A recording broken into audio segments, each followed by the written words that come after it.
বানাবো নতুন ধরনের ডিমের ঝাল। এখানে ডিমগুলো 8টা ডিম ফাটিয়ে নিয়েছি, আমি কুসুমগুলো গোটা রেখেছি। এখানে আছে আমার আদা বাটা, পেঁয়াজকে ছেঁচে নিয়েছি, কড়াইশুঁটি, এখানে আছে রসুন, এখানে আছে টমেটো, 4খানা টমেটো কেটেছি, ধনে পাতা, কাঁচা লঙ্কা।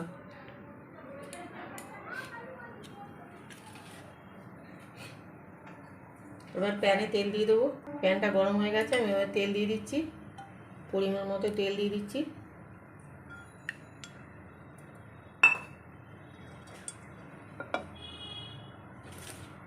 একটা গোটা তেজপাতা দিয়ে দেবো, 8খানা শুকনো লঙ্কা আর একটু জিরে।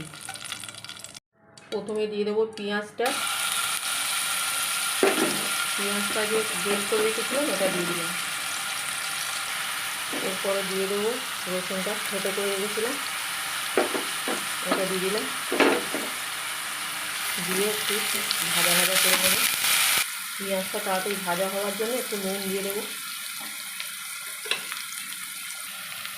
এবারে সামান্য একটু চিনি দিয়ে দেবো, দিয়ে আবার একটু নাড়াচাড়া করবো। পেঁয়াজটা ভাজা ভাজা হয়ে গেছে, এবার আমি টমেটোগুলো দিয়ে দেবো।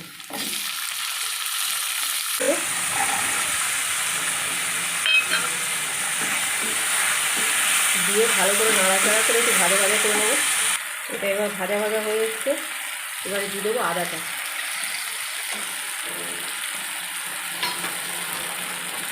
আদাটা এটার সঙ্গে ভালো করে মিলিয়ে নিয়ে ভাজা ভাজা করবো। আদাটা ভালো করে মিলিয়ে নেবো। এরপরে দিয়ে দেবো হলুদ, ছোটো চামচের 1 চামচ হলুদ দিলাম।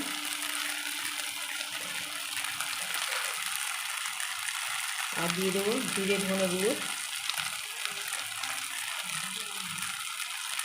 ছোটো চামচের 1.5 চামচ। এবারে দিয়ে দেবো ছোটো চামচের 1 চামচ লঙ্কা গুঁড়ো,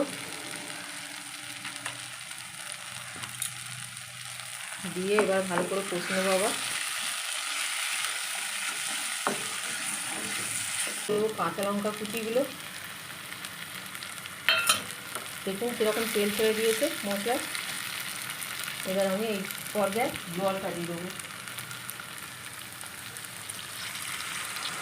পরিমাণ মতো জল দিয়ে দেবো।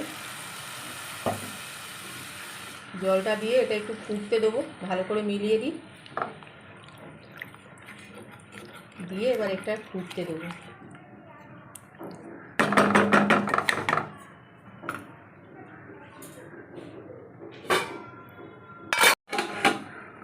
দেখুন ঝোলটা এবারে টকবক করে ফুটে গেছে। এই পর্যায়ে এই যে ডিমটা ফাটা ছিল ওটা আমি ঢেলে দিলাম।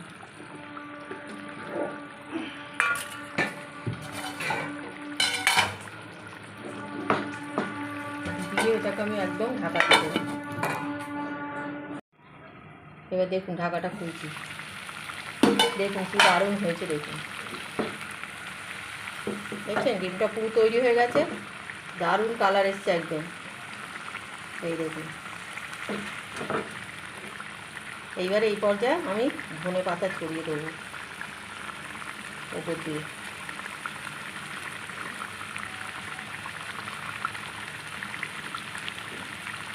এইভাবে ডিমটা বানিয়ে দেখবেন, খেয়ে খুব সুন্দর স্বাদ হবে। আর একবার চাপা দিয়ে দিই। এবার ঢাকাটা খুলে দেখাচ্ছি, দেখুন দারুণ তৈরি হয়ে গেছে। এবার আমি গ্যাস অফ করে দিচ্ছি। দেখুন কত সুন্দর হয়েছে। তরকারিটা ঢেলেছি, খুব সুন্দর হয়েছে, গন্ধও খুব সুন্দর উঠেছে।